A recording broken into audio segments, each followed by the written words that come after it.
ఏపీలో అంగన్వాడీల నిరసన జ్వాలలు ఎగసిపడుతున్నాయి. తమ సమస్యలు పరిష్కరించాలంటూ వారు చేస్తున్న ఆందోళనను వైసీపీ సర్కార్ పట్టించుకోకపోవడంతో రోజురోజుకి తమ ఉద్యమాన్ని ఉధృతం చేస్తున్నారు. పెద్ద ఎత్తున ప్రజాప్రతినిధుల ఇళ్లను ముట్టడించి తమ నిరసనను తెలియజేస్తున్నారు.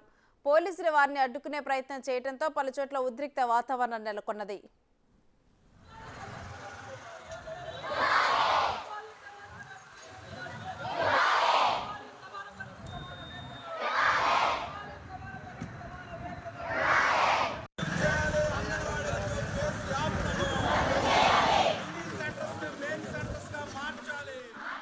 ఏపీలో జగన్ 4 ఏళ్ల పాలనపై తీవ్ర వ్యతిరేకత కనిపిస్తోంది. మున్సిపల్ కార్మికులు, వాలంటీర్లు, అంగన్వాడీల ఆందోళనతో ఏపీ అట్టుడికిపోతోంది. తమ సమస్యలను పరిష్కరించాలని డిమాండ్ చేస్తూ నిన్న ఎమ్మెల్యేల ఇల్లు, కార్యాలయాలను ముట్టడి ఇచ్చారు. అయితే ప్రభుత్వం చలించకపోవడంతో మంత్రుల ఇళ్ల ముట్టడితో తమ ఉద్యమాన్ని మరింత ఉధృతం చేశారు. ఈ నేపథ్యంలో పలువురు మంత్రుల ఇళ్ల ఎదుట బైఠాయించి వైసీపీకి వ్యతిరేకంగా నినాదాలు చేశారు. ఈ మేరకు మంత్రి జోగు రమేష్ ఇంటిని ముట్టడించిన నిరసనకారులు దీంతో సీఎం జగన్ వరకు తమ సమస్యను తీసుకువెళ్లి పరిష్కరించే దిశగా కృషి చేస్తామని మంత్రి జోగి రమేష్ హామీ ఇచ్చారు.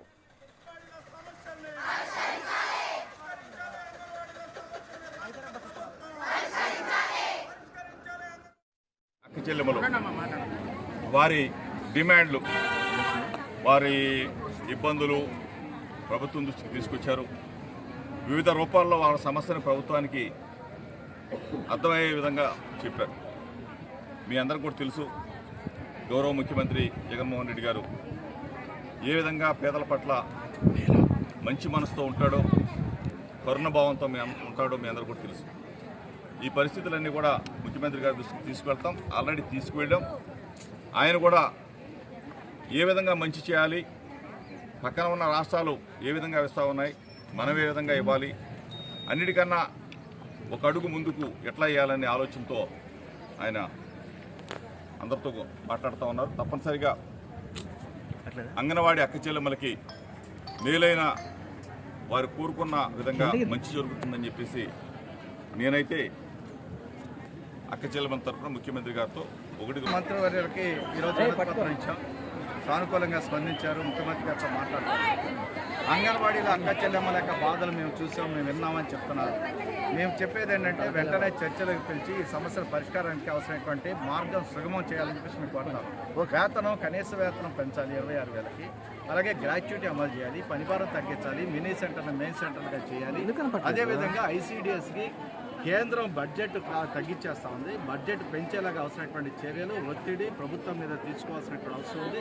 అలాగే చనిపోయినటువంటి అంగన్వాడీలకి మట్టి ఖర్చులు ఇవ్వాలనేటువంటి డిమాండ్, రిటైర్ అయిపోయిన తర్వాత 5 లక్షల రూపాయలు ఎక్స్గ్రేష్ ఇవ్వాలనేటువంటి డిమాండ్, ఈ డిమాండ్స్ అన్ని కూడా పరిష్కరించాలని కోరుతా ఉన్నాం.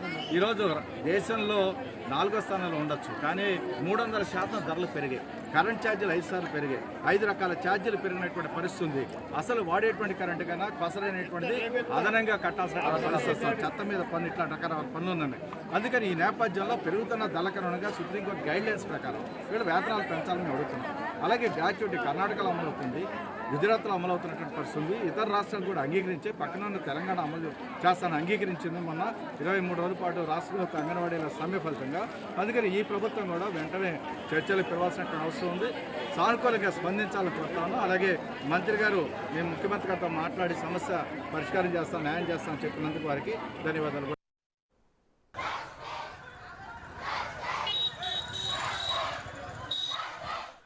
కాగా గత 16 రోజులుగా అంగన్వాడీలు రోడ్డెక్కారు. కనీసం 26,000 ఇవ్వాలని వేతనం డిమాండ్ చేస్తూ ఆందోళన కొనసాగిస్తున్నారు.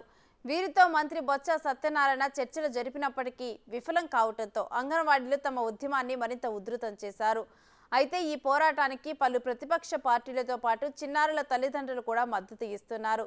మరి ఇకనైనా సీఎం జగన్ దిగివచ్చి తమ వేతనాలు పెంచుతారా, లేదంటే ఇంకా సాగదీస్తారా అన్న ఉత్కంఠ ఆసక్తిని రేపుతోంది.